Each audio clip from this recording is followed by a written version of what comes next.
magic, witchcraft, shit like that is real. This is how we control our mind. Because even if you don't know that, it doesn't matter. That's what's happening.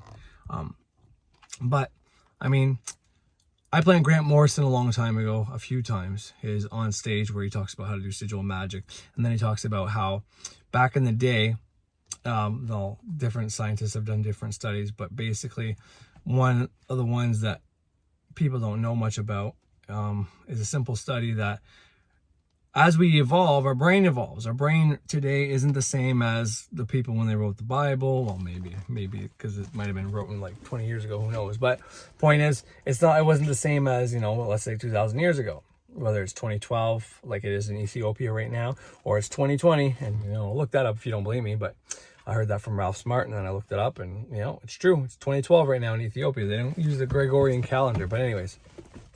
Which puts a whole new light on this shit. You scare the whole world, because in 2012 everybody thought the world was going to end, and then nothing happened. And then if everybody finds out that someone else, somewhere, another place on this earth, Ethiopia, which is a hell of a lot closer to where the Bible stories originate from. It's in that little sector where, from Egypt to, Jerusalem, but fuck, can't think of, anyways. Or Sumeria, all those places are in the same area. But anyways, that's not what I'm trying to talk about, although it's probably important. But yeah, if people found out it was actually 2012 and our calendar is wrong, because I mean, you can't fucking figure that shit out. You don't know when this fucking shit was changed. No one alive today was, I mean, there might be a few, but if there is, there's probably like 5.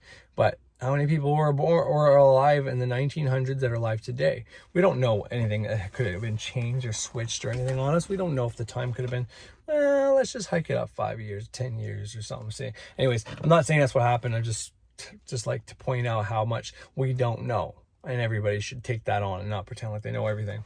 But regardless, what I wanted to say real fast is, just in case people don't listen to my shit, which is fine. They are long and I ramble on. It takes me a while sometimes to get to a point. So I get it. Not always. Sometimes I think I do pretty good, but you don't see anything. It's just audio. But that's supposed to be for a specific type of person who can handle just audio. It's not about the person. It's not about the look. It's not about the if I could do nice visual stuff and shit like that, I would, but I have to spend the time and, put it together. I know a little bit about computers and graphics, and, at one point in high school anyways, I was pretty good at writing different HTML and code basically to make things happen. I'd make this little stickman skateboarder. Basically I would make enough things in paint, like a cartoon sketch, the same setting, the same spot, but just the guy moving along, and I put that together using computer code and all that. So I was pretty good at that one point, but it's not about that. It's about the fact that I learned from Frederick Xavier a lot mostly, and he doesn't show his face, and it's just audio when you watch his videos, you know what I mean? But he makes the rest of the stuff look pretty cool, and he shows pictures of shit he's talking about, which is very cool. But the point is, I'm trying to appeal to a crowd like that who is at the point where it doesn't matter about the audio, it's about the information. They're stuck somewhere, or they need to know something that they didn't know, and they can find and see the difference between somebody just trying to get hits and put on a show and somebody who's generally trying to help people out. Because if I made money off this, that'd be sick. But if I can't, then I can't. Simple as that, basically. But anyways, back to what I want to talk about. Ritual magic consists of set an intention, okay? Whether you're doing a sigil, you're going to write it on a candle, whatever. But basically what you're doing with ritual magic in a very simplified, almost not even accurate, but it's accurate, but just a generalization of what you were doing is your intention is to manifest money, okay? Maybe it's a lottery ticket win, maybe it's just a scratch ticket win. You want $100 on a scratch ticket, okay? So you write your statement as such. Okay, you either put on a candle, you put on a sigil, you meditate on it, whatever, and then you need to add action to that, right? Some kind of symbolic action that shows your subconscious mind that what you're doing is something you really want, because you can put emotion into it, you can put your visualizations, but there's always this third step called action, meaning you want a lottery ticket, or you want a scratch ticket to be a winner, you have to actually go there and get the scratch ticket. And then when you're doing that scratch ticket, if you banish away every time your thoughts go to I'm gonna lose, banish that away, and you say something like, I accept that I'm gonna win. Don't go for gusto. Don't say, I accept I'm gonna win $10,000 or whatever, because then your mind's gonna probably stay on it. But the point is, every time you think about losing, don't give that energy. Banish that away.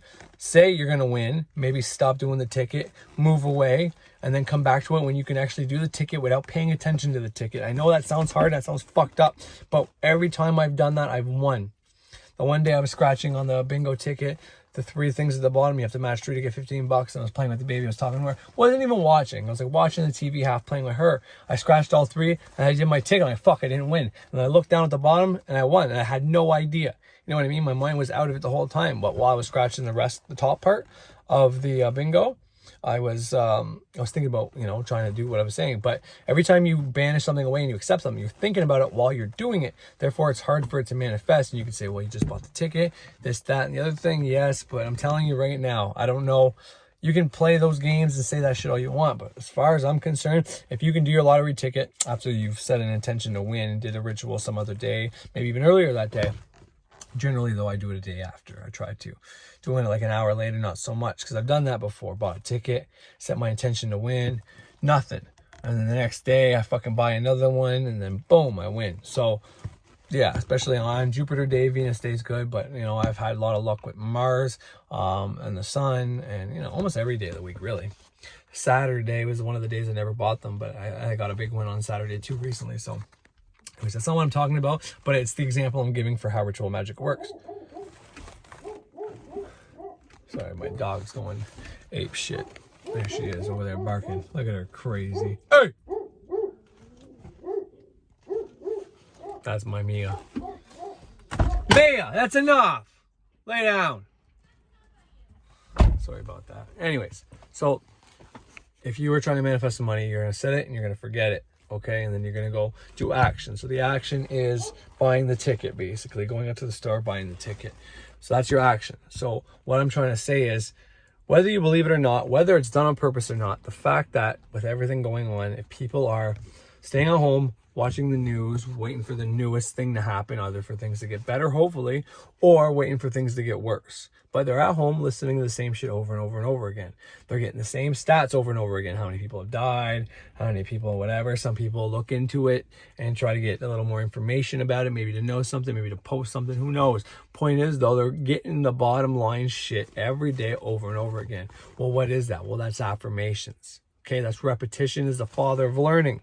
So you're repeating it over and over and over in your head, basically. You're watching TV. You might be drinking coffee at the same time. You might be sitting there with your arms crossed, writing, doing something. Who knows? Maybe you're on your phone, going through the news feed on fucking Facebook as you're watching the news. You're getting a double dose. Point is, your conscious mind's out of the way. Everything's going into your subconscious. Okay? Not good. But you're basically setting the intention in your head. You're not doing it on purpose, but it doesn't matter. Your subconscious mind doesn't know that. It's going right into your subconscious mind.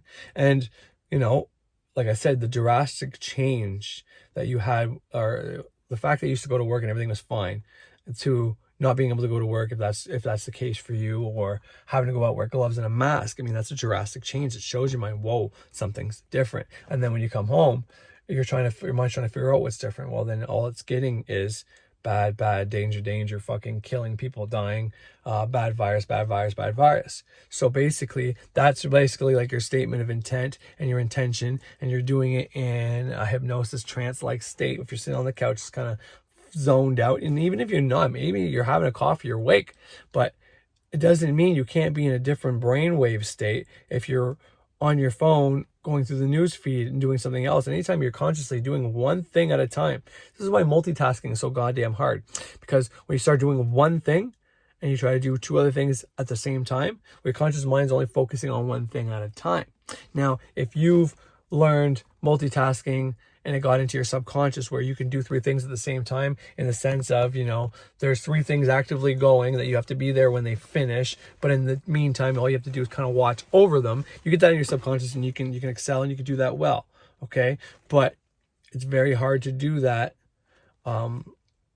Anyways, but this is the point, okay? That's in your subconscious mind, and you're running off your subconscious mind at that point. You can hold a conversation. You could be doing God knows what, and it wouldn't matter because it's in your subconscious. It's going to play it out, and that's kind of the point. We're putting this news, this bad news, into our subconscious mind to play out. And when it comes to the action we're doing, well, here's the action you're doing to make this thing even more legit. So the news is telling you the sky's falling. The news is telling you everything is bad. Everybody's going to die, whatever it's saying about this shit. And then you go out and instead of, like me, not wearing a mask, making fun of it, and acting like everything's okay and saying I banished any thoughts or whatever, you're going out with a mask on and gloves on and telling your subconscious mind, see, what we just heard is real. Your conscious mind is impressing on your subconscious. You're not doing it on purpose, but it's still you doing it because they're controlling what you think about. They are telling you what to think, and then anyways, they are also telling you should wear gloves and a mask to stay safe.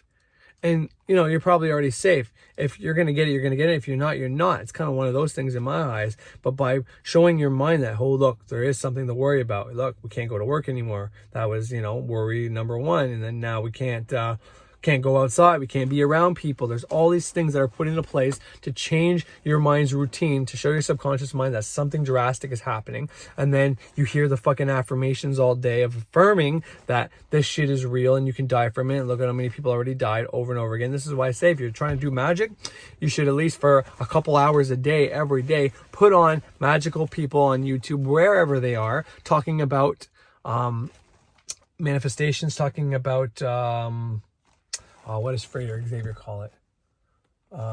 It's like, well, not a success story, but basically people's successes, people that have manifested things. Like I said, Frater Xavier, his mailbag, you know, some of his mailbags have those success stories basically in it. You're hearing it from multiple people, from Frater through Frater Xavier. Those are the greatest things you can do for your mind. If you listen to that every day, you're telling your subconscious mind every day that this is real, this will work.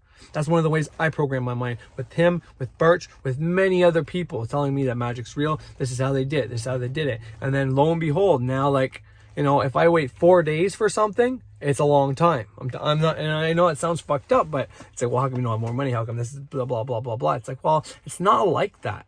Anybody that thinks it's like, well, if you can manifest, why didn't you manifest this? It's not like that. I'm doing little things so I can keep proving to my mind that this is real. And gradually they keep getting bigger. So then when it comes time to do something big, I can do it. Understand that. It's like muscle. It's like practicing. It's like lifting weights. It's like anything. You have to lift the 5s to get to the 10s. You lift the 10s to get to the 20s. You lift the 20s to get to the 40s. You don't go for $1 million right off the hop, or a big fucking house, or the curing of cancer, and then get down on yourself because you couldn't do it. You gradually go up. You banish little fucking things. And like, anyways, but my point is that this is ritual magic, and you putting on gloves and a mask is a sign. Now, the other part of this is, okay, well then, if that's true, if we don't have anything to worry about, then why do people die and shit like that? Well, weak immune system still comes into effect here. It's the people that are dying from this. This has never been the change. Same thing when we had H1N1, same thing with Ebola, same thing with swine flu, all these things, okay? But here's the thing. Those things are real. They can affect people. But there's another aspect to this, and it's very complicated, but the egregore, the thought form of it, has power, and if you give it energy, it gets more energy. Now, if you think of cancer since you were a kid, you've heard of cancer. You know it's real. It's got a lot of energy. If you're 33 or older or 20 something, it's had that many years of energy of taking people's lives and getting bigger and stronger to the point where you can't control it. Well, you can, I can. And this thing is brand new. You haven't heard of coronavirus up until today. Maybe you heard at the end of 2019. That's not that long. That's, you know, if up to right now, let's say you heard it in November of last year to right now, that's about 6 months, not 6 years, not 16 years. Understand that. So it hasn't been around. This is why you have to be locked in your house 24/7, getting programmed. Because to actually get this to work on a mass scale, people have to have it in their programming. Cancer's in people's programming. It's not working as fast, and people are actually starting to beat cancer now using magic in various other ways. So this is now, okay, well, let's amp this shit up. Let's use a small little virus and take people out. I'm not saying that's what's happening. I'm just saying that's what it looks like. So be careful of that shit. Don't be one of the people at home getting programmed and getting a bad habit put in your mind that you can die from coronavirus. Anyways, that's all for today. Have a good one.